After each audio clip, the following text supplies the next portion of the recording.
Hey you, elevator pitch. It's difficult. It's hard to do sometimes. There's all kinds of different reasons why people screw up when it comes to elevator pitches. They can get in their own head, they can overthink it. But here's the thing, an elevator pitch is the cornerstone of your prospecting. It's building a business. It's the basic, how do I get someone interested? How do I get someone talking to me? How do I get a conversation going? It all comes from the elevator pitch. Elevator pitching is exactly what comedians do all the time. Elevator pitching is basically what a comedian does on stage when he's in front of people. He's talking about himself, she's talking about herself, they're talking about their self. I want to be inclusive of all people here. Anyway, what a comedian does basically on stage is elevator pitching themselves. You can see all the great comedians do it. Jerry Seinfeld does it, Chris Rock does it. Any comedian who, if you go see live, they're gonna headline a show. If you don't already know them, they're gonna start their bits out. They're gonna start their whole set out with who I am, what I do, and why you should be interested. Everybody who's trying to do anything in life has to do this, and comedians have to do it especially. The whole concept behind stand-up is selling yourself and selling your perspective. If you can sell yourself and sell your perspective on stage telling a joke, you can sell yourself and sell your perspective in your company, and people buy from people they understand and they trust. And the way you trust someone is by getting to know them, and that all begins with elevator pitches. I know there's a little hot spot on the camera right there.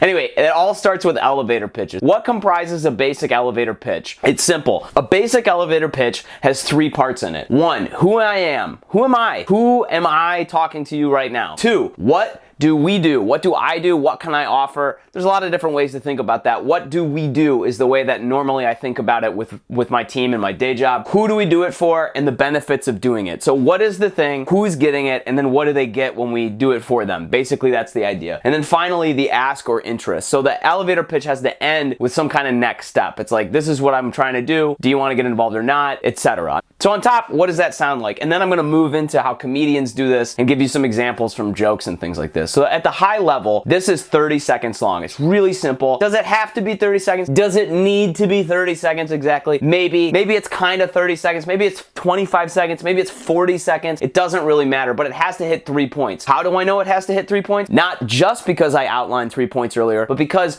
over a 30-second span, that's 3 different times for you to hit a point. Comedians have to make jokes. They have to make punchlines. They have to get to a laugh line every 10 to 15 seconds. And over a 30 to 45-second elevator pitch, you have to hit 3 different points. So that's the first crossover between sales and comedy. The second thing is this. An elevator pitch basically sounds like this. Hi, I'm Brendan. I'm calling from XYZ brand, and I just wanted to reach out because we actually help brand A and brand B do some really amazing things in terms of their customer outreach and loyalty. In fact, they've seen a 10x ROI growth in their loyalty strategy just from when they started working with us 90 days ago. So that's what I'd like to talk to your brand about, and from my research it looks like you're the right person. Would you be open to talking about it for 5 minutes? I can share what we did with them and see if there's any opportunity to work together moving forward.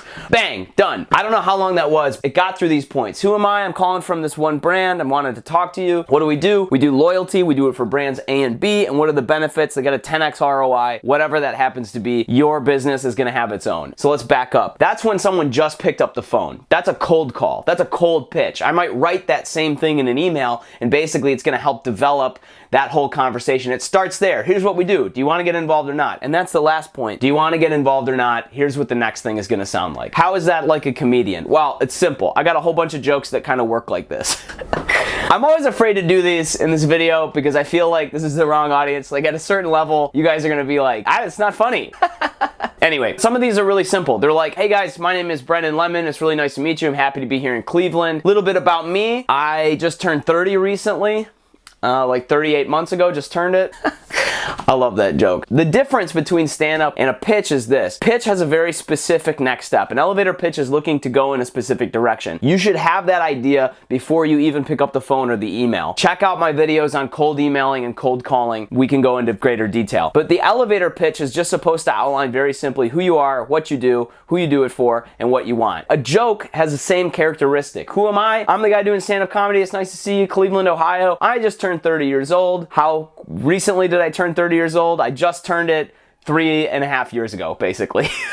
I really do like that joke. The ask interest is just the implication of going on to the next point. If you've won somebody over with the first 2 points here, that next point, the ask interest, is going to be simple. Now, you can do ask interest in a couple different ways. There's going to be a lot of videos on YouTube that are going to tell you things like, when you're selling yourself, the ask interest is you saying, this is what I'm going for, this is what I'd like, here's what I'm going for. Those things are fine in an interview, but in a pitch, you have a specific next step. This is what I'm looking to do with you. This is what I'd like you to get on board with. So it's implied when you're a comedian. The next step is, we're going to the next joke now. You have to win an audience over continuously, and that's actually what an elevator pitch does. You have to get on board with who I am, you have to get on board with what we do, and who we do it for. If you're on board with those 3 things, basically, yeah, I'll be interested to talk with you further. What have you got? So an elevator pitch, if it nails the first 2 points, is similar to a stand-up routine in that it lets you go on to the next point. So in stand-up, I have to get someone on board with who I am, laugh through the second point, that's a setup and a punchline. The implication is that they're with me as I go to the next joke. That's selling a joke, that's selling yourself on the stage. At this point, if you're selling something, you're gonna get objections. We'll talk about that. It's very similar to heckling and stand-up comedy. We'll work through it, it's simple. But at this point, if you've nailed those first few points, there's not gonna be a strong reason for them to say no. They're gonna be on board with what you're doing. Now, selling over the phone, overcoming objections and dismissals, that's just part of sales. But for an elevator pitch, if you nail those points, you've done your job. How would a comedian think about this? Comedians basically are writing all the time. They're refining material, they're constantly making pitches. This is how it works on stage. What do you want to know from a comedian's perspective in terms of how you should sell an elevator pitch? Number 1, speak slowly. Speaking slowly is very important because you're trying to win over your audience. They're listening to you. If they can't hear your words or understand what you're saying, it's gonna ruin the entire thing. A lot of times on stage, I will screw myself up. You can tell because I speak quickly. It's true, I just talk really quickly. I just can't get away from it. I do it all the time. I have lots of thoughts in my head and I try to get them all out one at a time. I'm like Robin Williams. Too much, I don't blame you if you flicked off the video. The point is, you have to speak very slowly. Someone is picking up a phone, they're looking at an email. In terms of email writing, we'll talk about this separately, but if picking up a phone or making this pitch in person,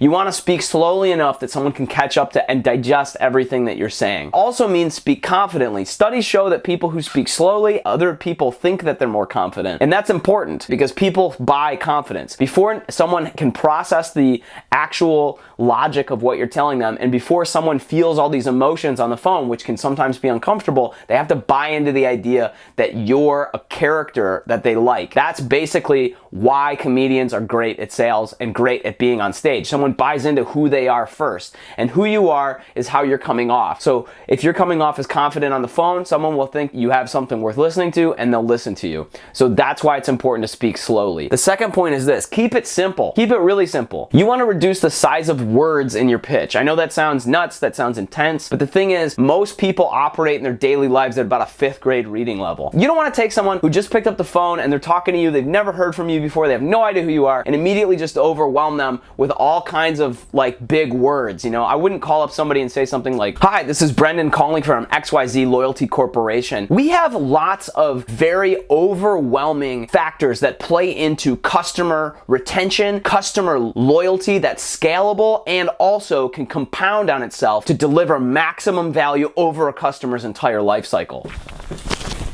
No, don't do that. Don't be that guy. A big mistake that people make when they're starting to do sales is they start trying to sound intelligent over the phone. Nobody cares. Don't do that. It causes your brain to feel threatened and strange and you can't process these words, so keep it simple. Comedians actually do this. Go through your pitch word by word and reduce the words so that they can be as simple as possible. Take larger words, separate them into smaller words, and then take the number of words. This is where it becomes really hairy, okay? Nobody who wants to be successful does this. It's really important that you do this. Go through and cut out words that don't even need to be there. Write out your pitch. Write it out. Get rid of actual words that don't need to be there. Get straight to the point as fast as possible. In comedy, this is called having an airtight joke. This is called cutting the fat. This is called being tight with time. There's a lot of different things, but basically the concept is the same. You want to reduce the amount of time and the amount of thinking that someone has to do between where you start and where you end. Because you have to make a point every 10 seconds, like we established earlier, you want to reduce the amount of time. You want someone to be able to just get the mental load you're putting in front of them and move on to the next thing. And if you can do that 3 times in 30 seconds, very simply, you're going to have an airtight pitch. And people are going to find it really appealing because it's easy to understand on your mind and on your brain. And I guarantee you that 100 other people who have called them and emailed them today have not done this. This is what separates you from the pack. You're going to do the hard work first so that you're going to do the easy work later. Let's keep it simple. Here's the other thing. Say something about any point that you make. So don't just call up and say, yeah, we do these things.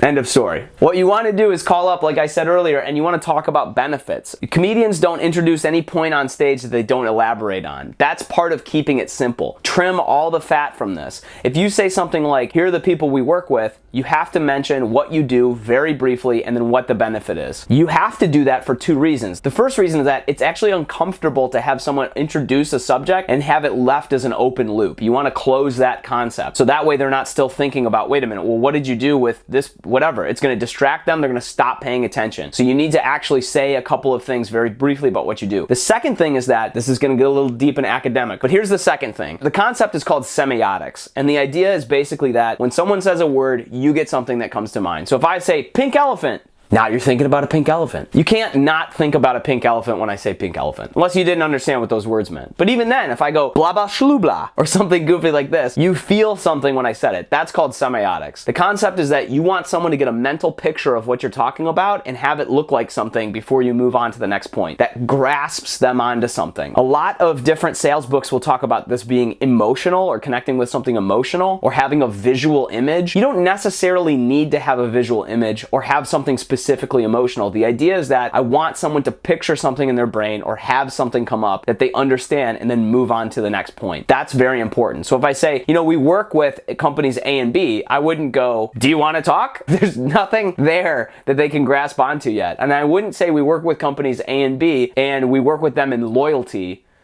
and then leave it there. I might say we work with them in loyalty. Specifically, we encourage customers through repeat business by leveraging different channels like SMS, text, email. And then I might say, look, we can go into that in further detail, but basically we do a better job leveraging channels. And as a result, we see 10x increase in customer loyalty. All of that is very simple. It just moves through. You want to give someone a handful of things they can grasp onto and then move on with. At this point, if somebody's asking you questions, that's actually a good thing. Well, what do you mean by SMS? Well, what do you mean by mobile? What do you mean by email? Well, what do you mean by loyalty? That's actually fine. What it says is that you've made it simple enough that they're trying to wedge it somewhere in their brain and are asking you questions about it that implies interest. All right, I'll take my academic hat off. What we want you to do is sound positive and sound excited. So if you're excited about the pitch, if you're positive, it's gonna sound a lot better. There's a lot of comedians who get on stage and they sound very dour, they sound down. That's a part of their entire thing. And you know what? If it works for you, if you can stay monotone the entire time, keep on it, keep doing it. But basically, you wanna sound slightly positive. You wanna inject more energy into the conversation. Comedians who are excited about the things they're talking about, they're excited about their material, they get the crowd excited. It's like something that you can build and you can feel, and when you're talking through the phone, it's the only thing that you have is your voice. If you sound excited, if you call up, if some people pick up and they go, oh my gosh, if you write it into an email, I am so excited to talk to you, if you even use some of that language, you're gonna pull people in. And when you pull people in, that pitch really carries them into the next category. Then you can start asking them questions. Then you can start having a real conversation. Because a pitch, when you think about it, is just trying to sell the idea that they should continue talking to you. An elevator pitch is supposed to encapsulate what you're about, what you're trying to do very quickly so that you can move on and continue a conversation. If I'm a good comedian, I want to do that in the first 30 seconds I'm on stage. If I can't hook an audience in the first 30 seconds, they're not gonna listen to me or pay attention to me. So let's review. You wanna hook the audience by staying positive and sounding positive. You wanna speak slowly. You wanna cut out all the additional words that don't have to be there. And then finally, you're gonna, any point you make on the phone, you're gonna say something about it in terms of a benefit for the prospect you're speaking with. And ultimately, when you do that, at the end of the day, you got to talk about who you are, what you do, who you do it for, the benefit. Finally, you're going to ask for the next step in the interest. It's that simple. And if you're doing this really well and they're interested, they might even beat you to that last step. There's a lot of times that I'm in front of a crowd and telling jokes. When I get through through a setup and into another joke, and audiences can tell that the bit is heading in a certain direction, they want to hear it. You can feel that they want to hear it. And that is what you're aiming for when you're giving an elevator pitch. So hit the like button, hit the subscribe button, check out my next video, which might be here or here. I have no idea how YouTube works. Anyway, check those things out. And as always, click on the description below. There's a link to my signing up for my email list where you will receive a very cool, very simple sheet. Top things you can do, lessons from comedy to help grow and expand your business right now. You can do them today. You can do them tomorrow. You can get more business right now, basically because of the things that comedians get up on stage and know. And you didn't even have to go through the pain of being a comedian for 15 years. So anyway, go ahead and do that. Take it easy. Peace.